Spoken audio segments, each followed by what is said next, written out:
Muchas gracias, Alcena, no me lo he aprendido aún, Alcena Rec, por haberme invitado y compartir este espacio. Gracias a todos y a todas las personas que han asistido. Yo creo que estamos en familia, así que podemos hacer una conferencia, un taller muy dinámico. Yo lo que les voy a enseñar son las experiencias que conozco, las experiencias que hemos planteado en la universidad, en los colegios de Castellón, y por tanto muchos de ustedes, que seguro que son muchos maestros, ¿no? De aquí son maestros. No hay ningún estudiante, ¿verdad? No, vale, pues todos maestros se verán muy reflejados, porque algunas de las dinámicas, aunque no las denominen como ya las voy a llamar, seguramente sí que las están planteando o las han planteado en sus aulas, ¿de acuerdo? Por tanto, sí que me gustaría que la cosa fuese animada. Yo sé que son las 4 de la tarde, ya llevan un buen rato trabajando y, por tanto, cualquier cuestión, cualquier intervención, como estamos en familia, pues levantan la mano e interpelan todo aquello que quieran. También me gustaría, que es lo más valioso de las conferencias o de las charlas, que al final de la misma se abriese un debate en el que comentasen desde sus preocupaciones, sus miedos, sus intereses, aquello que les preocupa, sus experiencias, etcétera, ¿de acuerdo? Por tanto, consideremos esto más un espacio de compartir que no un rollo que venga yo aquí a contarles, ¿de acuerdo? Una vez más, agradecer al centro por ofrecerme este espacio y a ustedes en un día de huelga, por lo que he podido oír, que estén aquí, ¿de acuerdo? ¿Qué es lo que vamos a hacer? En primer lugar, y muy brevemente, porque yo sé que aquí saben muchísimo sobre educación inclusiva, lo que vamos a hacer es conceptualizar, ¿de acuerdo? Darle una terminología adecuada a qué es la educación inclusiva, pero también lo que veremos son las diferentes características que tienen las prácticas inclusivas, ¿de acuerdo? Cuando hablamos de prácticas inclusivas, ¿a qué nos referimos? Esto será al principio, será muy breve, porque como ya digo, esto está todo en los libros, está escrito y se lo pueden leer tranquilamente. El grueso de la charla o lo que quiero compartir hoy con ustedes serán las experiencias que nos encontramos sobre aprendizaje cooperativo, es decir, donde los alumnos son el recurso por naturaleza de las prácticas. Veremos también la docencia compartida, cómo los profesionales de la educación especial pueden pasar a formar parte del aula, y además también las familias, cómo las familias son un recurso súper valioso que muchas veces obviamos y que descuidamos. Y finalmente veremos experiencias de aprendizaje-servicio, que ya abrimos nuestras aulas a la comunidad, abrimos las aulas, abrimos el centro al entorno más inmediato, que también es un recurso muy potente y que a veces también nos olvidamos. Por tanto, veremos rápidamente un poquito de teoría, muy breve, y después ya pasaremos a ejemplos prácticos. Lo que voy a contarles hoy son ejemplos que hemos vivido en diferentes centros de Castellón. ¿De acuerdo? ¿Les parece bien? ¿Sí? Perfecto. Bueno, pues cuando hablamos de una escuela inclusiva o una escuela para todos, siempre pensamos que el profesorado tiene que tener desde instrumentos hasta recursos, a metodologías, etcétera, muy variadas. ¿Para qué? Para atender a todo el alumnado y que sean capaces de aprender lo máximo dentro de las capacidades de cada uno. Pero cuando hablamos de educación inclusiva, ¿a qué estamos haciendo referencia? A mí me gusta mucho hablar de Cheita. Cheita es un gran pensador y gran persona de la Universidad de Madrid, y él nos dice que cada centro, cada escuela ha de crear su propia definición de escuela inclusiva, de educación inclusiva. ¿Por qué? Porque tiene que atender a su contexto, a sus necesidades, tiene que dialogar con la comunidad que entienden por inclusión. A pesar de ello, y como a los pedagogos nos gusta muchísimo eso de conceptualizar, en pantalla pueden ver una definición de lo que es la educación inclusiva. Yo creo que es una definición muy completa y en ella vemos que es un proceso de mejora. ¿Qué quiere decir eso?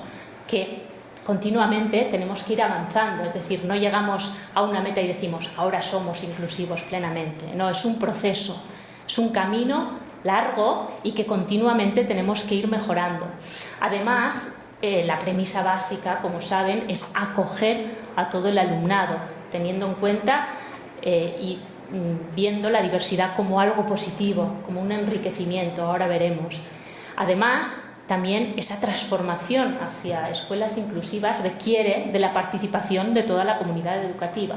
Por comunidad educativa entendemos familias, entendemos alumnos, entendemos agentes comunitarios, etc. Y esta participación tiene que ser en las políticas, en las prácticas y en la cultura de los centros. Además, no solo podemos o nos tenemos que quedar en las cuatro paredes de la escuela, sino que esta filosofía de entender la educación tiene que traspasar las puertas de la escuela y impregnar también la sociedad. Tenemos que hacer sociedades más justas, tanto en el nivel social, académico, cultural, etc. De esta definición, yo creo que lo más importante es el concepto de diversidad. ¿Qué entendemos por diversidad? Cuando hablamos de educación inclusiva, muchas veces enseguida cambiamos el chip y asociamos educación inclusiva con discapacidad. No, tenemos que ver que la educación inclusiva hace referencia a todo tipo de diversidades. Diversidad sexual, diversidad de culturas, de etnia, de religión, diversidad funcional, por supuesto. Desde la educación inclusiva, la diversidad sería una característica inherente a todos los seres humanos. Por tanto, todos los aquí presentes y todos somos diversos. Además, tenemos que aprovechar en nuestras aulas esta diversidad, la diversidad que caracteriza a todo el alumnado, y tenemos que verlo como una oportunidad, como un reto para el aprendizaje. No lo tenemos que ver como una barrera ni como un impedimento que nos va a frenar y nos va a impedir desarrollar las clases de forma efectiva.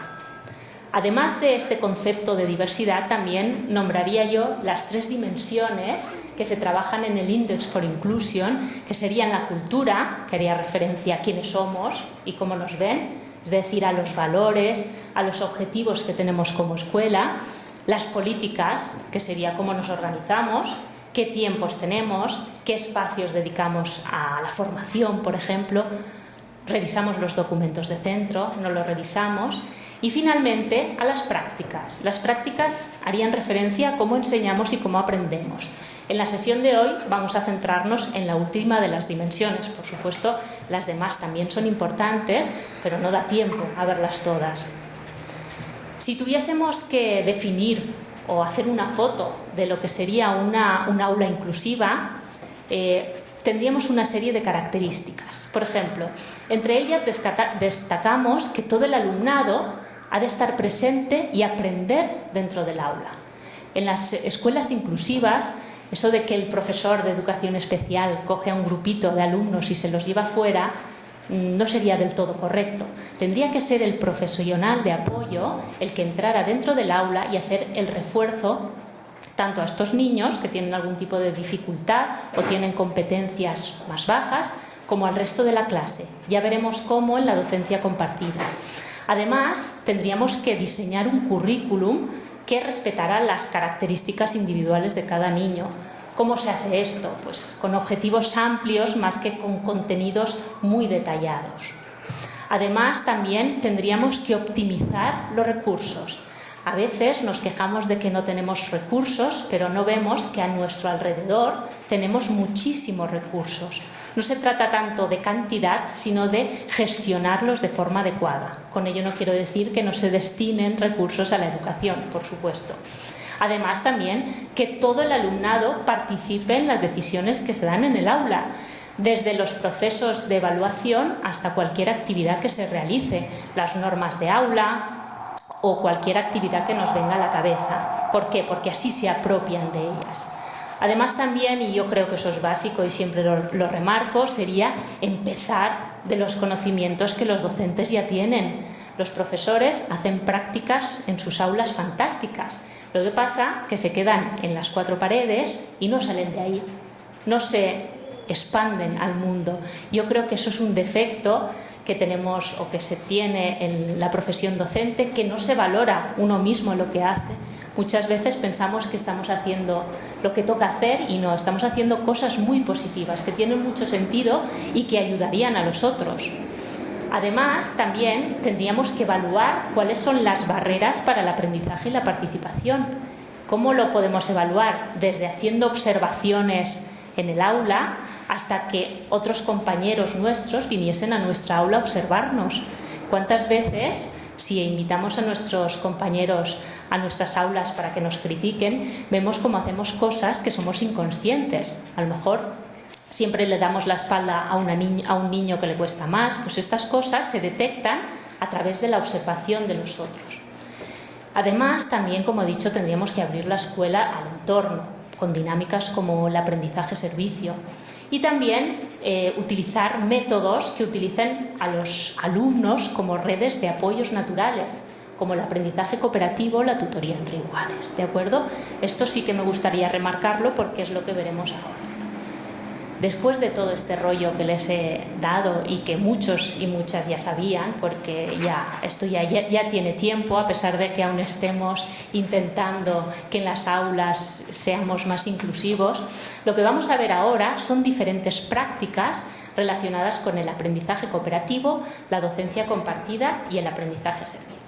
Empezaremos con el primer de ellos. A la hora de organizar las clases tenemos tres formas, ¿no? ¿Verdad?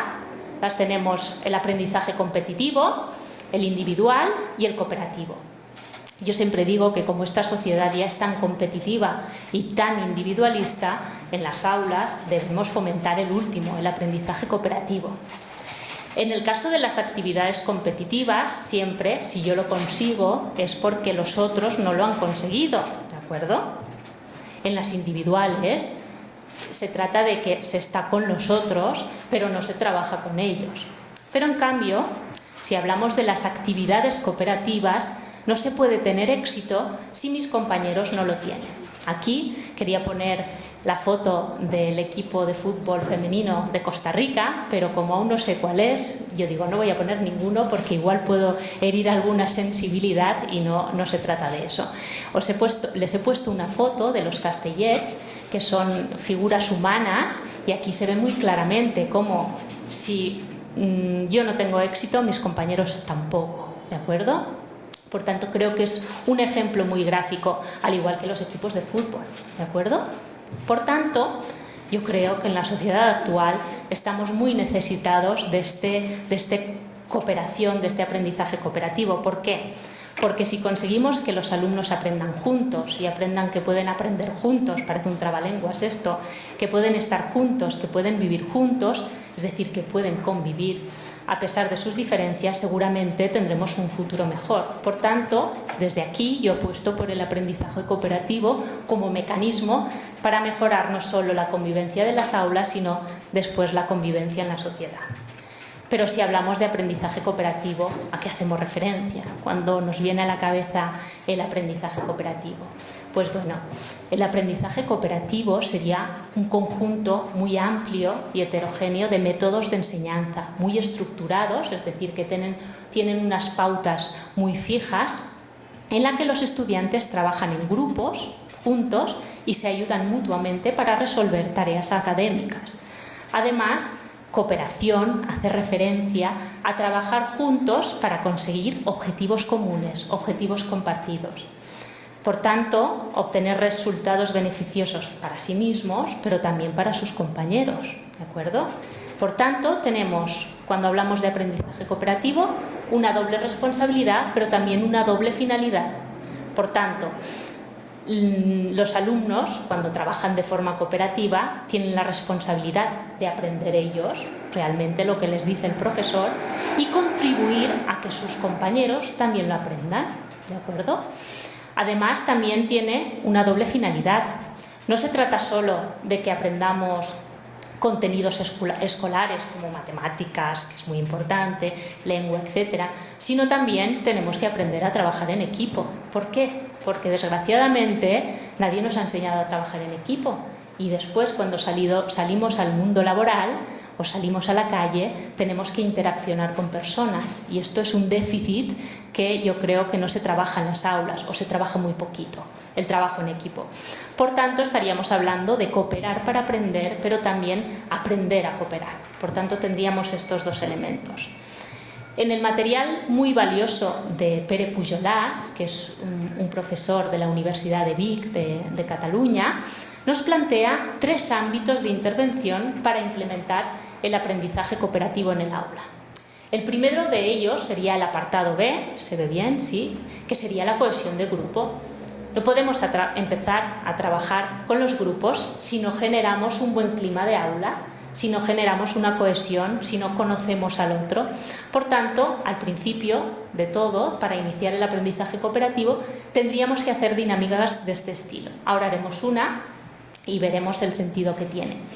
En el caso del apartado B, sería el segundo ámbito de intervención, sería trabajar de forma cooperativa para aprender mejor los contenidos escolares. Dentro de este apartado encontramos técnicas cooperativas simples, que serían aquellas que pueden tener una duración de unos 10 minutos, que podemos ir incorporando en las aulas a medida que vamos explicando, o técnicas o estructuras cooperativas más complejas, que requieren de más sesiones. También veremos ejemplos y será mucho más práctico. Finalmente, en el apartado C, tendríamos el trabajo en equipo como contenido a enseñar. Es decir, que aquí tenemos recursos para organizar los equipos. Aquí es muy claro el tema de los roles. Ustedes utilizan los roles dentro del aula, el rol del portavoz, del supervisor, del encargado del material, etc. Además, también es muy importante las actas.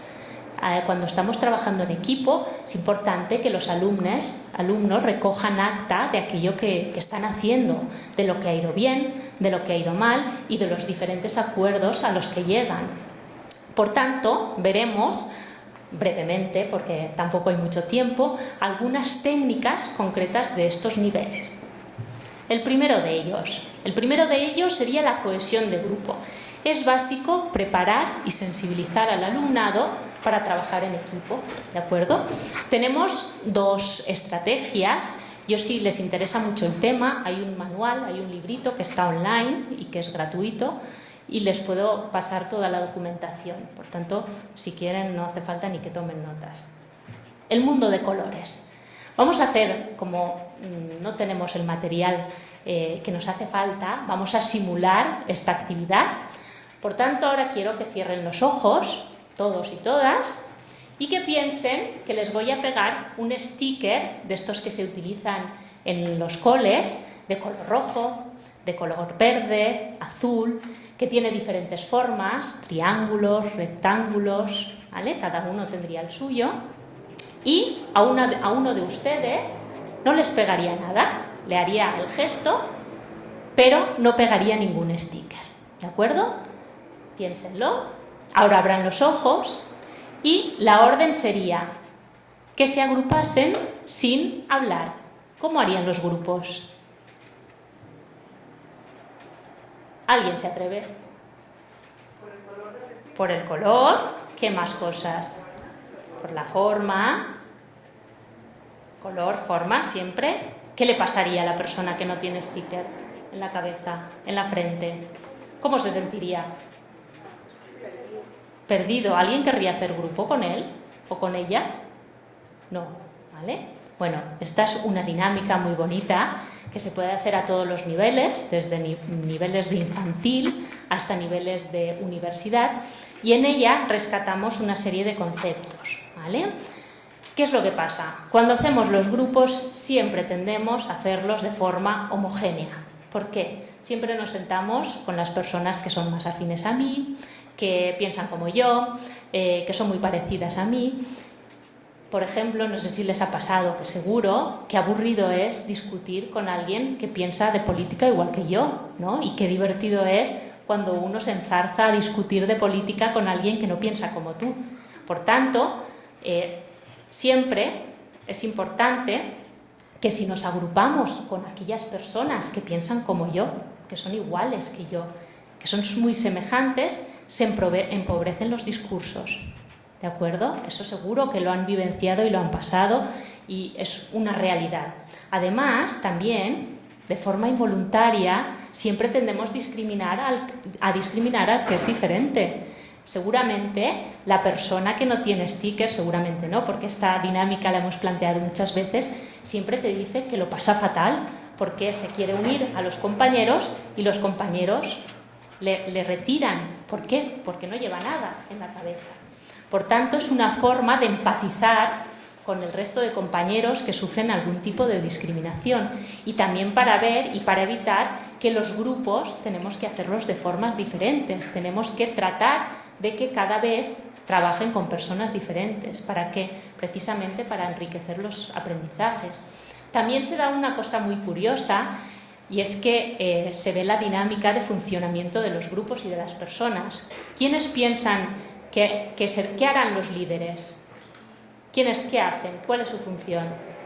Normalmente, cuando hacemos esta dinámica, esta dinámica con profesores y hay directores de centro, los directores son los que agrupan y el resto se dejan llevar por la corriente, ¿de acuerdo?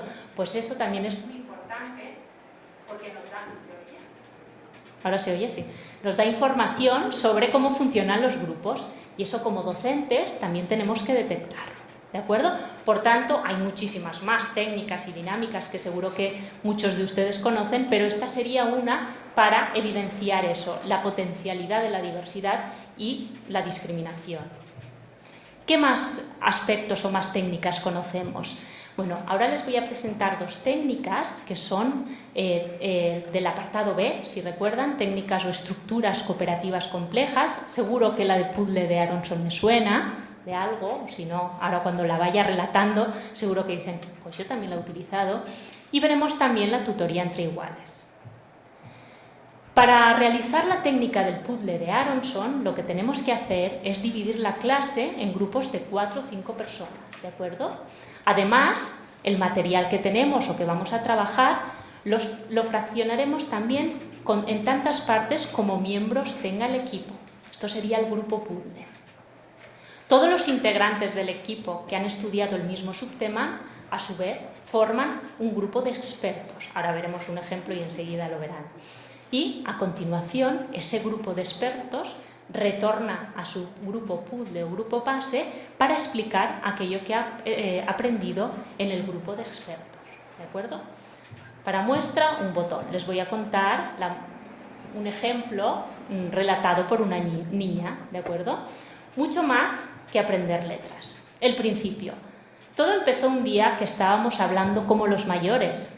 Estábamos haciendo una asamblea o alguna cosa así.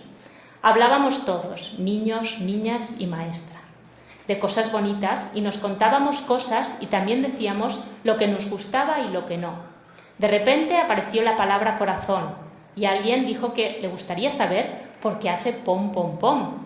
A mí también me hacía gracia saber eso del corazón, porque es muy extraño, no se para y no tiene pilas. Poco a poco, en la conversación, empezamos a hablar de las partes del cuerpo, y la verdad es que a casi todos nos apetecía saber cosas, pero sobre todo de los pelos, de cómo leemos, de las orejas, así que la maestra, Gloria, dijo, vamos a trabajar los sentidos. La organización.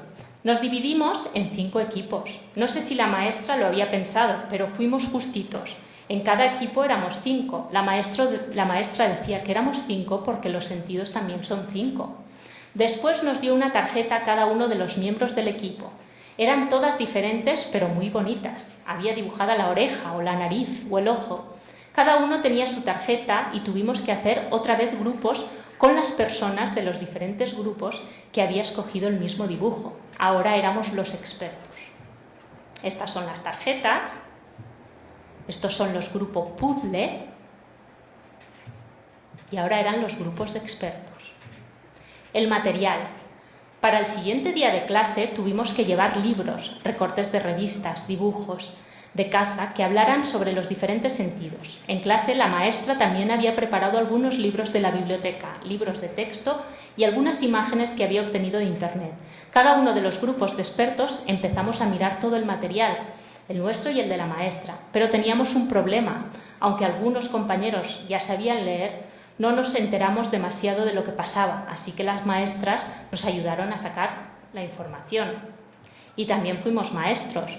Cuando ya sabíamos muchas cosas sobre los sentidos, volvimos a hacer los grupos del principio, pero ahora nos tocaba enseñar a los compañeros del grupo todo lo que habíamos aprendido de los libros. Además, como el único que sabía cosas del ojo era yo, todos me escuchaban y me preguntaban. Por suerte, la maestra me ayudó un poquito. Como ven en la foto, no sé si se aprecia muy bien, hay una niña y la maestra está mirando como la niña explica. Esto es muy significativo también. Para acabar, entre todos empezamos a hacer unos murales en los que poníamos y escribíamos las cosas más importantes de cada sentido. Como había muchas cosas que escribir, decidimos poner solo las cosas más importantes. ¿Para qué sirve? ¿Cómo es? ¿Qué podemos utilizar cuando nos falla? Y cómo podemos tener cuidado de él. Este sería el producto final, está en catalán, pero bueno, simplemente para que aprecien el trabajo que hicieron. ¿Qué pasa con estas técnicas? ¿Qué ocurre cuando, por ejemplo, aplicamos el puzzle de Aronson, que se puede aplicar? Esto es a nivel de preescolar, pero tenemos experiencias de primaria, de secundaria, incluso de universidad. Bueno, pues como ven, se genera una interacción entre el alumnado muy intensa. El alumnado aprende a escuchar de forma activa, a escuchar al otro. Además, se da una interdependencia positiva muy bonita. ¿Por qué? Porque el trabajo de cada miembro del equipo es imprescindible para el resto. ¿De acuerdo? Es decir, yo no puedo completar mi trabajo si no tengo la aportación de mis compañeros. Y por supuesto, y esto es muy importante, ayuda a ver al resto de compañeros como una fuente de aprendizaje, como un recurso, como a personas que podemos recurrir si también tenemos cualquier duda o cualquier problema. La tutoría entre iguales. Vamos a pasar a ver la tutoría entre iguales, que también sería una técnica cooperativa compleja. Ahora veremos por qué. Les he puesto la dirección de un grupo de investigación dirigido por el doctor Durán, de la Universidad Autónoma de Barcelona. Ahí pueden encontrar un sinfín de recursos y de materiales, de vídeos, todo relacionado con la tutoría entre iguales. Es una página muy interesante porque recopila toda esa documentación. De todas maneras, también, si luego quieren la presentación, se la puedo pasar.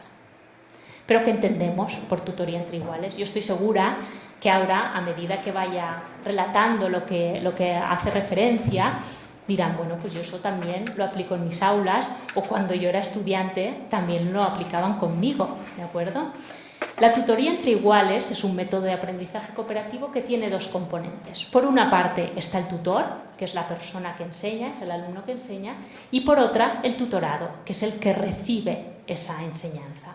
Se basa en la creación de parejas que tienen una relación asimétrica, pero la tienen asimétrica por una parte, o bien porque tienen un nivel de competencias mayor, o bien porque se han preparado el material en sus casas y, por tanto, saben más porque lo tienen una preparación previa.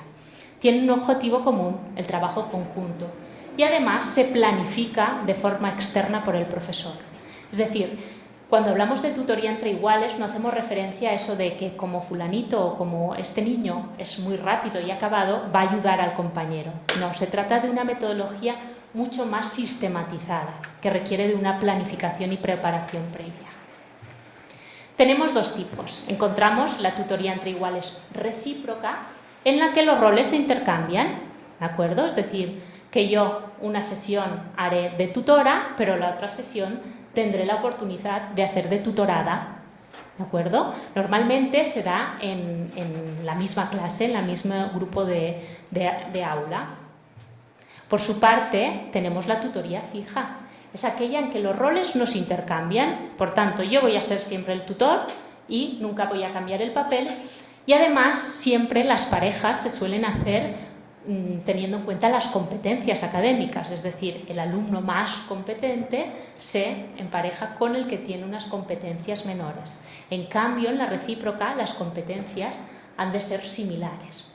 Vamos a ver un ejemplo, porque siempre es mucho más gráfico. Manos a la obra, a programar la tutoría, hablan las maestras. Para comenzar, confeccionamos un calendario con el número total de sesiones que requería el programa de tutoría entre iguales, teniendo en cuenta la formación del alumnado y de las familias y las propias sesiones de trabajo en parejas. Acordamos realizar a lo largo de un trimestre 2 sesiones semanales de 40 minutos, cada una, martes y viernes. De este modo, asegurábamos que a los tutores les diera tiempo a preparar las fichas en sus casas con la ayuda de sus familias.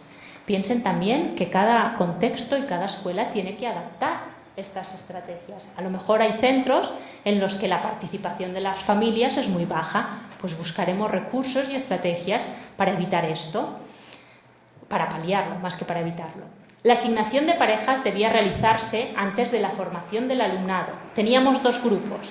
En uno aplicamos la modalidad recíproca, donde se formaron las parejas por niveles de competencias semejantes, y por otra la modalidad fija, donde el tutor debía tener un mayor nivel de competencias que el tutorado. Además de estas anotaciones, tuvimos en cuenta otros criterios para realizarlas, como la necesidad de compatibilizar caracteres. Es decir, dos niños muy movidos jamás los pondremos juntos. ¿Por qué? Porque nos dinamitarán la clase, la sesión. Previo a la formación del alumnado y de las familias, era necesario tener preparadas todas las fichas y el material de trabajo. Así es que creamos 20 fichas. Pero no se elaboró únicamente este material, sino que además se crearon recursos como complemento de trabajo para dinamizar las sesiones. Aquí tenemos un ejemplo de las fichas que se utilizaron para trabajar en las aulas. Todas tenían siempre la misma estructura, así los alumnos se adecuaban y se habituaban a esta forma de trabajo. En primer lugar, siempre había unas preguntitas de antes de leer. ¿Qué es lo que pretendían estas preguntas? Activar conocimientos previos, es decir, por ejemplo, en este caso, ¿te has disfrazado alguna vez? Una serie de preguntas que lo que hacían era romper el hielo y hacer que la dinámica fuese más activa. Después se hacía una lectura en la que primero leía el tutor de forma correcta, como se lo había preparado en casa, sabía exactamente cómo leer, y después leía el tutorado.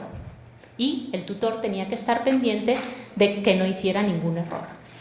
Además, como ya sabemos después de la lectura, hacían preguntas de comprensión lectora para ver si efectivamente se había captado aquello que se estaba leyendo. Además, también teníamos actividades complementarias. Piensen que el nivel o la velocidad puede variar de cada una de las parejas. Por tanto, aquellas parejas que acababan antes hacían estas actividades complementarias. Aquí tienen otra. Como ven, siempre es la misma estructura. Pero era necesario formar al alumnado, pero también a las familias. Acordamos realizar 2 sesiones de formación con el alumnado. Cada una de ellas tuvo una duración de 1 hora. En la primera pensamos que era importante que reflexionaran acerca del trabajo por parejas y en la segunda revisamos el contenido, la estructura de las fichas y de la dinámica en general. Además, concretamos un día donde los papás y las mamás asistieran para recibir las instrucciones para ayudar a sus hijos e hijas en casa. Aquí tenemos un material muy válido que se utiliza para hacer las sesiones de formación con el alumnado. Aquí siempre tenemos que decir o tienen que aflorar cuáles son las características de un buen tutor. ¿Saben cuál es la primera característica que decían los alumnos?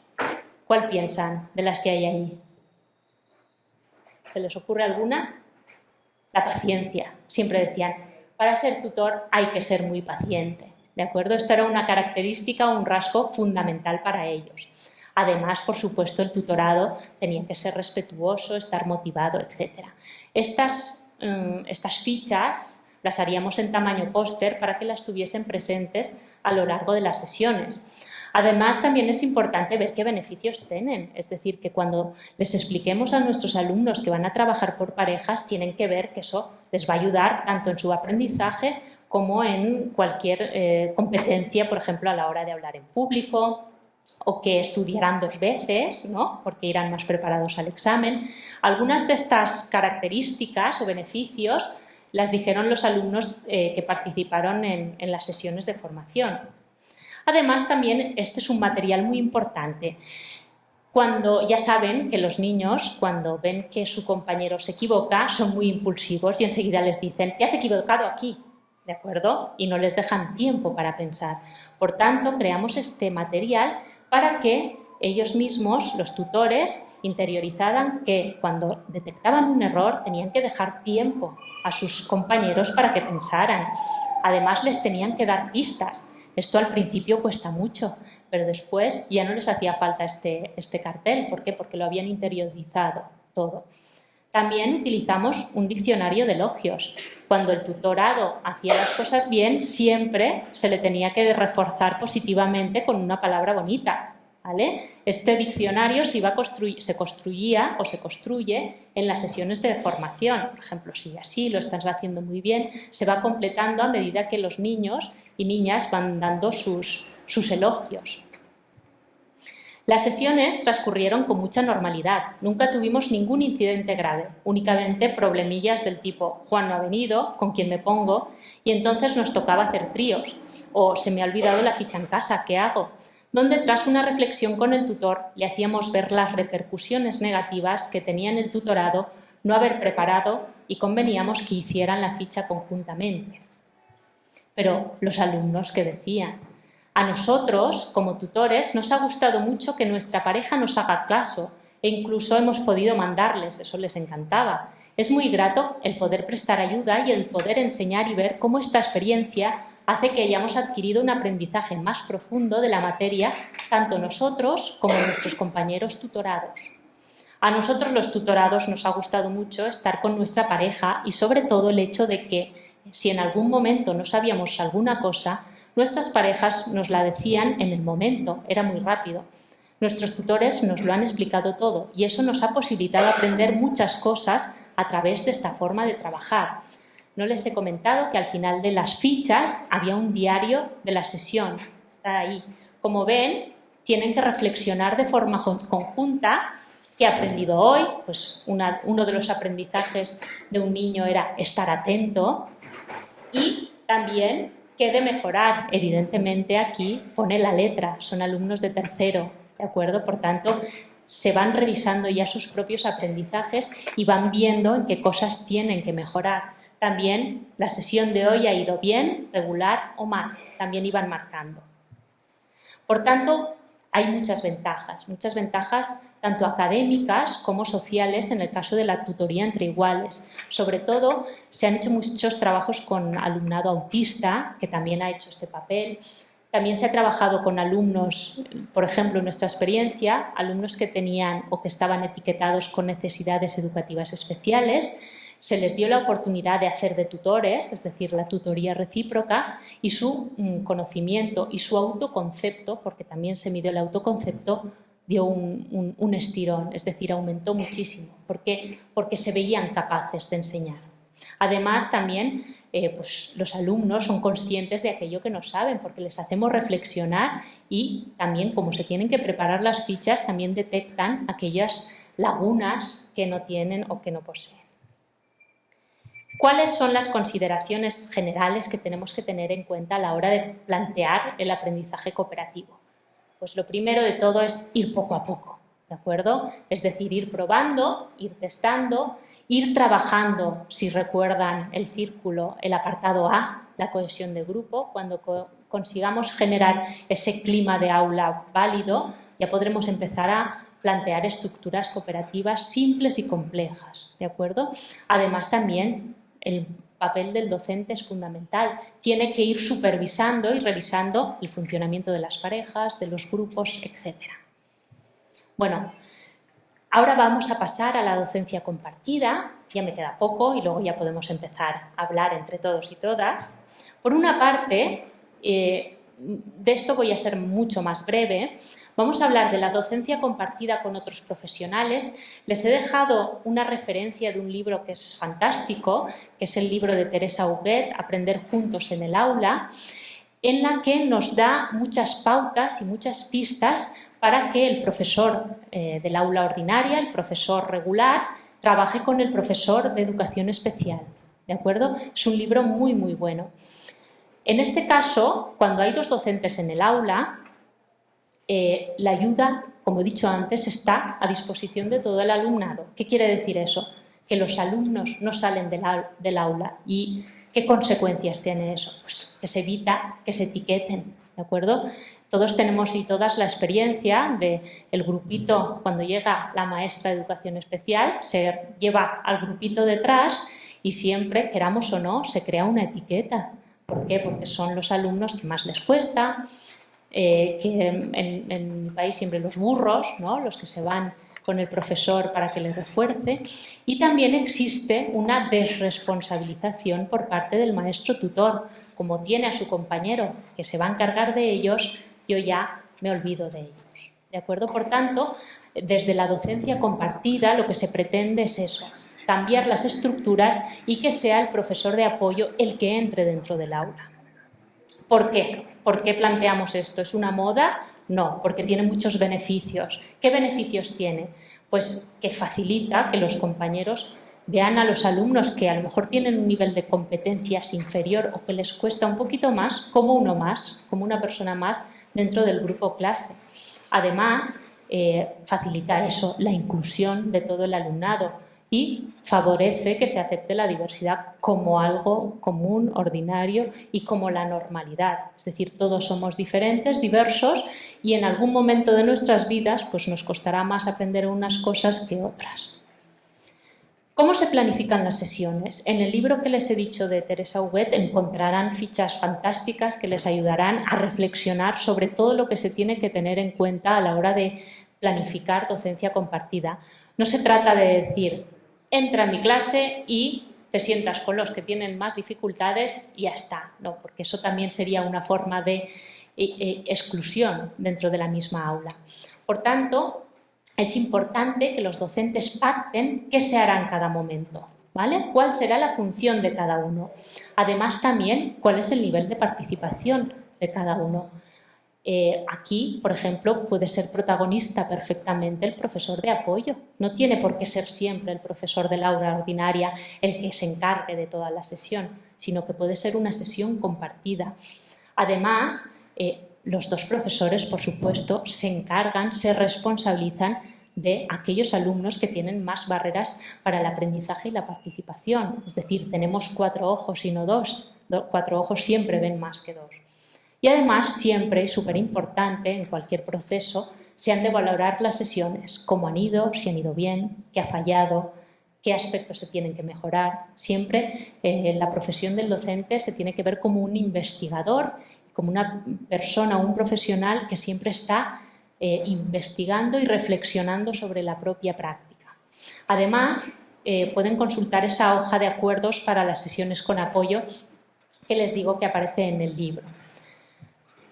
Como lo veremos rápidamente, ahora vamos a pasar a la docencia compartida con las familias. En este caso, ¿utilizan mucho a las familias como recursos?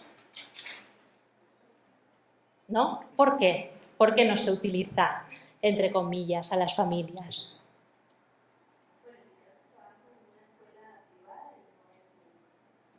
¿Para qué se llama a las familias normalmente?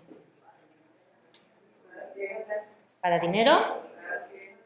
Para quejas, ¿verdad? Normalmente siempre los llamamos para quejarnos. Ajá. Muy bien. ¿Qué pasa con la participación de familias? En preescolar hay mucha, en primaria no tanto, y en secundaria ¿qué pasa? Se desvanece, ¿vale?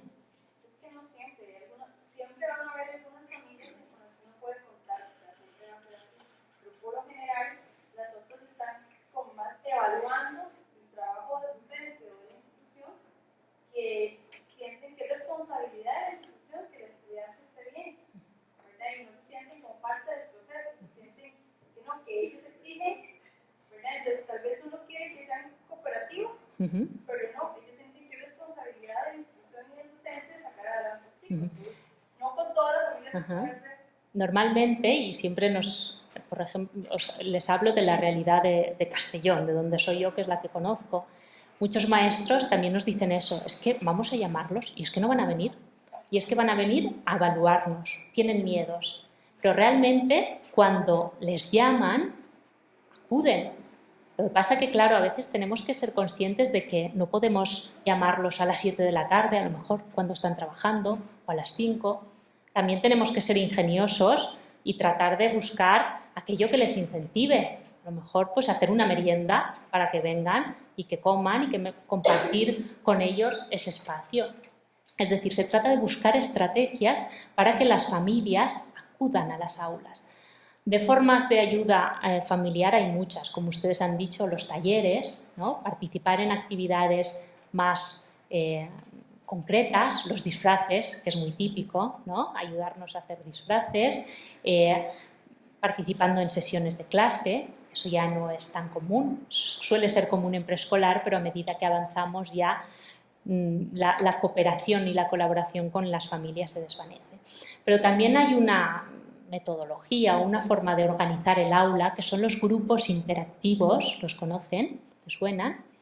Los grupos interactivos los desarrollan desde el CREA, Ramón Flecha, no sé si les suena ese nombre, y se trata de que en el aula se realizan agrupaciones heterogéneas, es decir, se forman grupos de alumnos, 4 o 5 alumnos, y hay un adulto a cargo de esos grupos, ¿de acuerdo? Es decir, imagínense una clase de 25 alumnos, hacemos grupos de 5 personas y en cada una hay un adulto. Este adulto puede ser un familiar, puede ser un tío, puede ser un primo, puede ser un vecino o también puede ser un alumno de prácticas, un alumno practicante o un exalumno. Es decir, que podemos contar con personas que han formado parte o que forman parte de la comunidad educativa. Entonces, durante 15 minutos, 15-20 minutos, lo que se hace es una actividad con cada uno de los grupos, ¿de acuerdo? Puede ser una actividad de matemáticas, de lengua, etc. Y el papel del adulto es dinamizar, ¿de acuerdo? Acelerar los aprendizajes. Por tanto, aquí podemos incorporar a las familias a que se atrevan a participar dentro del aula, ¿de acuerdo? Muchas veces tienen cierta reticencia porque a lo mejor dicen es que no doy el tallo, no doy el nivel que se dice, pero si ven que otras familias lo hacen, pues seguramente ellas también se verán capaces de hacerlo. Por tanto, tenemos que redefinir el papel de los educadores especiales, ¿no? Siempre los imaginamos en su cuartito con los alumnos que más les cuesta, redefinir también el papel de las familias, verlas como un recurso y aprovecharlas, ¿de acuerdo? Y se trata de elaborar o trabajar conjuntamente unos con otros. Y ya para finalizar, y me callo ya, hablaremos del aprendizaje-servicio. El aprendizaje-servicio, seguro que muchos de ustedes lo realizan de forma, no le ponen ese nombre, pero estoy seguro que en algún momento de su trayectoria lo habrán utilizado. Se trata de una propuesta pedagógica para implicar al alumnado en la vida de la comunidad, ¿de acuerdo? Favorece la participación de los agentes sociales, es decir, del entorno que rodea a la escuela, y propone la búsqueda de soluciones conjuntas para las necesidades de la comunidad. Qué bonito es cuando los profesores salen al barrio y pisan el barrio donde está ubicado el centro. Muchas veces algunos profesores van con el auto, aparcan y nunca se han detenido a pensar o a visitar qué pasa en el barrio, qué pasa en la vida inmediata del centro. Por tanto, yo creo que un ejercicio muy positivo y muy bueno sería eso, un día caminar por los barrios y ver cómo está. Además, también favorece la implicación en las realidades sociales y en la sensibilidad de necesidades que se dan en la comunidad. Pero tiene 2 componentes. Sin uno de ellos no sería aprendizaje-servicio. Siempre tenemos que trabajar contenidos escolares. Si no los trabajamos, se convertiría en voluntariado, ¿de acuerdo? Por tanto, siempre es importante que cuando planteemos aprendizaje-servicio lo unamos o miremos cuáles son los contenidos curriculares que se van a trabajar, que siempre son muchos y siempre se hace de una forma interdisciplinar, ¿de acuerdo? Trabajaremos matemáticas, lengua conjuntamente.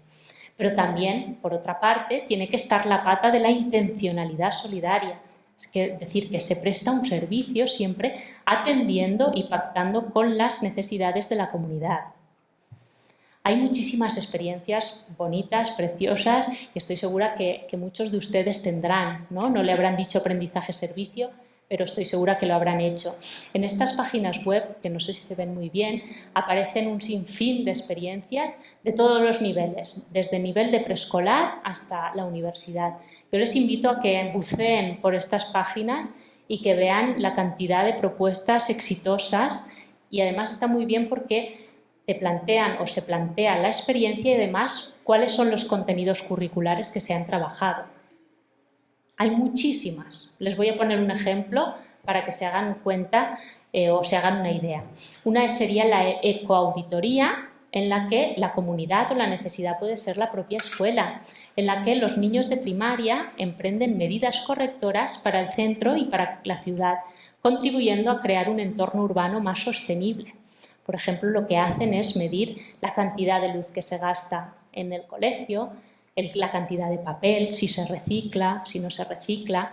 Por ejemplo, si hay ríos cercanos, ver la cantidad de contaminación que tienen esos ríos. Por supuesto, ahí estamos trabajando un sinfín de materias, desde las ciencias sociales, naturales, etc. También se hacen campañas. Por ejemplo, imagínense que se detecta que un río está muy contaminado, pues los alumnos son los que redactan una nota de prensa y la envían al periódico haciendo una denuncia, ¿de acuerdo? Por ejemplo, cuentos a través de la radio. En un centro de Valencia, donde el 90% del alumnado es de etnia gitana, lo que están haciendo para motivar a los alumnos, que realmente están poco motivados, es la creación de una radio. Es un espacio donde los alumnos de secundaria pues van relatando aquello que sucede en la escuela, lo que sucede en el barrio. Invitan a familias para que hablen por ejemplo, de la familia, de la importancia de la familia en la cultura gitana, que hablen de flamenco, por ejemplo. Es decir, que hablen de una serie de temáticas que son cercanas a ellos. Campañas de donación de sangre también. Esta es una experiencia muy importante que se realiza en Cataluña, donde se fomenta que desde las escuelas que se done sangre. Aquí se estudian un sinfín también de materias, desde habilidades organizativas, porque se tienen que organizar para ir a visitar otros centros, hasta técnicas de difusión de comunicación, porque tienen que hacer ruedas de prensa en los ayuntamientos o en los municipios o en las teles, etcétera. Por tanto, podríamos decir o tendríamos un sinfín de experiencias sobre aprendizaje-servicio, pero sobre todo me gustaría recalcar en este sentido que la formación de ciudadanos críticas y activos y responsables y comprometidos con su entorno creo que es una de las necesidades más básicas que tiene a día de hoy la sociedad y que desde los centros educativos tenemos que impulsar, crear ciudadanos críticos, responsables, comprometidos. Es algo difícil, pero yo creo que como educadores y educadoras tenemos también esa función, a pesar que nos midan y nos hagan esos rankings de PISA y todas estas cosas que creo que con las que no estamos muy de acuerdo o que podríamos discutir sobre ellas, pero también es importante crear una ciudadanía crítica. Por tanto, ¿por qué utilizar esto? Después de todo este discurso que les he dado, porque básicamente de lo que he explicado hoy únicamente se van a acordar del 20%. En cambio, si nos hubiésemos puesto a practicar, a hacer las dinámicas, a enseñar a otros, a irnos fuera de aquí y experimentar a ver qué organizaciones conocemos, seguramente la media de retención del aprendizaje hubiese sido del 90%. Por tanto, es importante que en las aulas implementemos este tipo de metodologías que sirven para todo el alumnado y que, por tanto, permitirán que haya un mejor aprendizaje y un mayor aprendizaje. Con esto, también, y para cerrar ya, no quiero que se vayan con la idea de que este es el único modelo que existe o que solo se tiene que utilizar esta estrategia, sino que no se tiene que buscar el método por excelencia, sino que en cada momento siempre adaptar a las circunstancias, a las actividades y al grupo de alumnos que tenemos, ¿de acuerdo? Además, también es muy importante el confiar en nuestros alumnos, en las familias y sobre todo en la comunidad educativa. A veces, como he dicho antes, no se trata tanto de cantidad o acumulación de recursos, sino de una buena gestión de los mismos. Y sobre todo, y creo que esto es fundamental, aprovechar aquello que ya sabe la escuela, aquellos conocimientos y saberes que tenemos todos y todas y que a través de la experiencia o a través de otras lecturas que hemos hecho, pues ya posee el profesorado. A lo mejor no tiene que venir un experto a decirnos lo que tenemos que hacer, sino se trata que entre los docentes se compartan estas experiencias. porque es ahí, en esos espacios de reflexión, donde más se aprende, donde problematizamos nuestra acción docente. Por tanto, con esto ya cierro. Muchas gracias por haberme escuchado y ahora, si les parece o si quieren, pueden hacer cualquier reflexión, comentar, preguntar. Si sé responder, responderé gustosamente o como quieran.